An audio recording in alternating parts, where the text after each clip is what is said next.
75वें गणतंत्र दिवस के अवसर पर विधानसभा अध्यक्ष ज्ञानचंद गुप्ता पंचकुला के शहीद स्मारक पर पहुंचे। सेक्टर 12 स्थित शहीद स्मारक पर देश के वीर शहीदों को पुष्पांजलि अर्पित कर उन्होंने नमन किया। इसके बाद हरियाणा विधानसभा अध्यक्ष और पंचकुला विधायक ज्ञानचंद गुप्ता गणतंत्र दिवस समारोह में पहुंचे। परेड ग्राउंड सेक्टर 5 में आयोजित जिला स्तरीय गणतंत्र दिवस समारोह में मुख्य अतिथि के रूप में शिरकत की और यहाँ पर उन्होंने ध्वजारोहण किया है और इसी के साथ पंचकुला व प्रदेश वासियों को गणतंत्र दिवस की उन्होंने शुभकामनाएं भी दी है। स्वतंत्रता सेनानियों का स्वागत एवं अभिनंदन करता हूं। आज मैं स्वतंत्रता संग्राम के अमर सेनानियों को भी नमन करता हूं, जिनके अमर बलिदानों से हमें गणतंत्र दिवस मनाने के यह गौरवशाली अवसर प्राप्त हुआ है। 74 वर्ष पहले सन 1950 में आज ही के दिन हमारा संविधान लागू हुआ था। इसी संविधान के कारण हम सभी को समान न्याय, स्वतंत्रता एवं समानता का अधिकार मिला।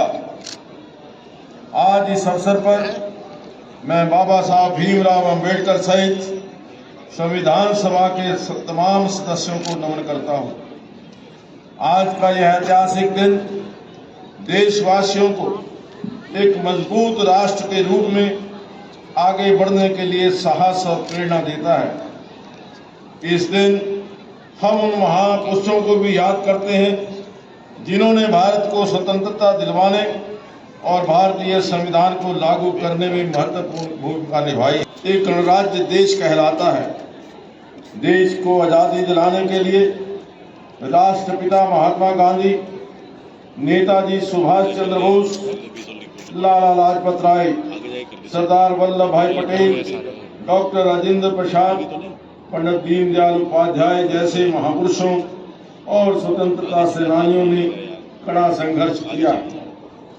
शहीद आजम भगत सिंह, राजगुरु सुखदेव, चंद्रशेखर आजाद और उधम सिंह जैसे क्रांतिकारियों के बलिदानों के कारण ही आज हम खुली हवा में सांस ले रहे हैं। हमारे महान भारतीय स्वतंत्रता सेनानियों ने भारत में पूर्ण स्वराज्य के लिए लंबे समय तक संघर्ष किया है। उन्होंने ऐसा इसलिए किया ताकि उनकी आने वाली पीढ़ियां किसी की गुलाम बनकर न रहें और स्वतंत्र रूप से अपने अधिकारों का निर्वहन कर सके।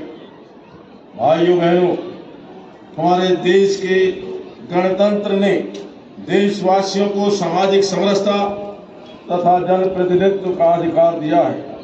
स्वतंत्रता के बाद से ही भारत दुनिया में एक बड़ी ताकत के तौर पर अपनी पहचान बनाने में कामयाब रहा है, जिसका श्रेय हमारे उन राजनेताओं को, यहाँ के कर्मठ किसान मजदूरों को, कारीगरों को तथा साइंसदानों को जाता है, जिन्होंने दिन रात एक करके इस देश को विकास की गति प्रदान की। आज हमारा भारत देश प्रधानमंत्री श्री नरेंद्र मोदी जी के नेतृत्व में चहुमुखी प्रगति कर रहा है। भाइयों बहनों, सदियों की प्रतीक्षा और सदियों की अभूतपूर्व धैर्य, अनगिनत बलिदान, त्याग और तपस्या के बाद हमारे प्रभु श्री राम का मंदिर अयोध्या में स्थापित हुआ है। हमारे प्रधानमंत्री श्री नरेंद्र मोदी जी के प्रयासों के फलस्वरूप 22 जनवरी 2024 को सूरज देश में एक अद्भुत आभा लेकर आया है। इस दिन अयोध्या में राम मंदिर के भूमि पूजन के बाद से प्रतिदिन पूरे देश में उमंग और उत्साह बढ़ता ही जा रहा है। भगवान राम के प्राण प्रतिष्ठा कार्यक्रम से देशवासियों को सदियों के धैर्य की धरोहर के रूप में श्री राम मंदिर मिला है। राम के इस काम में कितने ही लोगों ने त्याग और तपस्या की पराकाष्ठा दिखाई है। हम सब उन अनगिनत राम भक्तों के, उन अनगिनत कार सेवकों के और उन अनगिनत संत महात्माओं के भी ऋणी हैं। देश की प्रगति के इस सफर में हरियाणा का भी महत्वपूर्ण योगदान है। मुझे यह कहते हुए गर्व है कि हरियाणा ने भी प्रदेश के सामाजिक आर्थिक विकास को नए आयाम प्रदान किए हैं। शिक्षा, स्वास्थ्य एवं खेलों में हमने नई ऊंचाइयों को छुआ है।